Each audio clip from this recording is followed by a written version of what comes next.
Hello friends, Mammootty കമ്പനിയുടെയും ബേസിൽ ജോസഫിന്റെയും പടയോട്ടത്തിന് തൽക്കാലം വിരാമം. കൂടുതൽ വിവരങ്ങൾ അറിയുന്നതിന് മുന്നേ ചാനൽ ആദ്യമായി കാണുന്നവരാണ് നിങ്ങളെങ്കിൽ ഇപ്പോൾ തന്നെ സബ്സ്ക്രൈബ് ചെയ്യാനും വീഡിയോ മുഴുവനും കണ്ട് നിങ്ങളുടെ അഭിപ്രായം കമന്റ് ബോക്സ് രേഖപ്പെടുത്താനും മറക്കരുത്.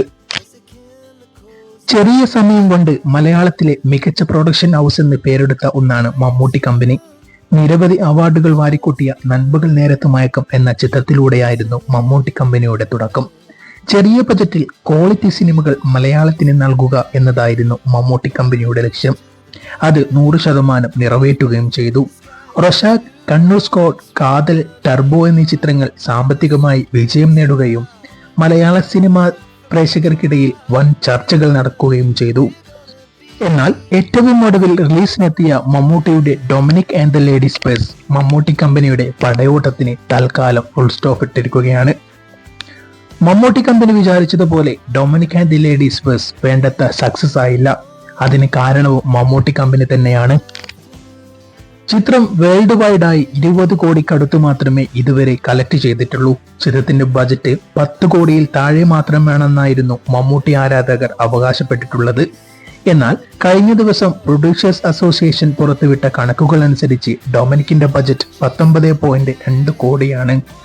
ചിത്രം ഹിറ്റ് സ്റ്റാറ്റസ് നേടണമെങ്കിൽ 30 കോടിക്ക് മുകളിലെങ്കിലും തിയേറ്ററുകളിൽ നിന്നും കളക്ട് ചെയ്യണം. എന്നാൽ 20 കോടിക്കടുത്ത് ഇതുവരെ ചിത്രം കളക്ട് ചെയ്തിട്ടുള്ളൂ. അതുകൊണ്ട് തന്നെ മമ്മൂട്ടി കമ്പനിയുടെ നിർമ്മാണത്തിൽ വരുന്ന ആദ്യ പരാജയ ചിത്രമായി Dominic and the ladies purse മാറും. ബജറ്റ് തിരിച്ചു പിടിക്കുകയും OTT ബിസിനസ് സേഫാക്കുകയും ചെയ്തതിലൂടെ നിർമ്മാതാക്കൾക്ക് ചിത്രം ലാഭമുണ്ടാക്കി. എന്നാൽ തിയേറ്റർ കളക്ഷനിൽ ഡൊമിനിക് പിന്നോട്ടു പോയത് വിതരണക്കാരനെ നഷ്ടത്തിലാക്കുകയും ചെയ്തു.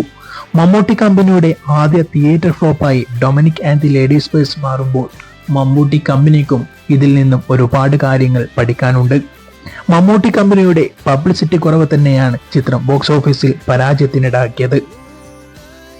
കോവിഡിന് ശേഷം മലയാളത്തിൽ ചെയ്ത സിനിമകളെല്ലാം വിജയിപ്പിച്ച ഏക നടൻ ബേസിൽ ജോസഫാണ്. നായകനായ സിനിമകളെല്ലാം മിനിമം ഗ്യാരണ്ടി ഉറപ്പാക്കിയ ബേസിൽ ചുരുങ്ങിയ കാലം കൊണ്ട് പ്രേക്ഷകരുടെ ഇഷ്ട ചോയ്സായി മാറി. നായകനായും പ്രതിനായകനായും ഒരുപാട് സിനിമകളിൽ ബേസിൽ ജോസഫ് തിളങ്ങി. എല്ലാ ചിത്രങ്ങളും ബോക്സ് ഓഫീസിൽ ഹിറ്റാകുകയും ചെയ്തു. എന്നാൽ ഈ വർഷം ബേസിൽ നായകനാക്കിയ പ്രാവിൻകൂട് ഷാപ്പ് എന്ന ചിത്രം തിയേറ്ററുകളിൽ പരാജയമായി മാറി. 18 കോടിയോളം ബജറ്റിൽ അൻവർ റഷീദാണ് ചിത്രം നിർമ്മിച്ചത്. നവാഗതനായ ശ്രീജിത്ത് ശ്രീനിവാസൻ സംവിധാനം ചെയ്ത ചിത്രം വെറും 8 കോടി മാത്രമാണ് ബോക്സ് ഓഫീസിൽ നിന്നും സ്വന്തമാക്കിയത്. ഇതോടെ ബേസിലിന്റെ വിജയക്കുതിപ്പിനും താൽക്കാലികമായി വിരാമമായി. മികച്ച പ്രതികരണം കിട്ടിയിട്ടും ബേസിലിന്റെ പൊന്മാനും ബോക്സ് ഓഫീസിൽ കിതക്കുകയാണ്. ബേസിൽ ജോസഫിന്റെ പൊന്മാനും മമ്മൂട്ടിയുടെ ഡൊമിനിക് ആൻഡ് ദ ലേഡീസ് പേഴ്സിനും സംഭവിച്ചത് നല്ല അഭിപ്രായമാണ് എല്ലാ തിയേറ്ററുകളിൽ നിന്നും വന്നത്. എന്നാലും ചിത്രം ഇറങ്ങിയതുപോലും ഒരുപാട് പ്രേക്ഷകർ അറിഞ്ഞിരുന്നില്ല. ചിത്രത്തിന്റെ പബ്ലിസിറ്റി കുറവ് തന്നെയാണ് ഈ 2 ചിത്രങ്ങളും ബോക്സ് ഓഫീസിൽ പരാജയപ്പെടാനുള്ള കാരണം.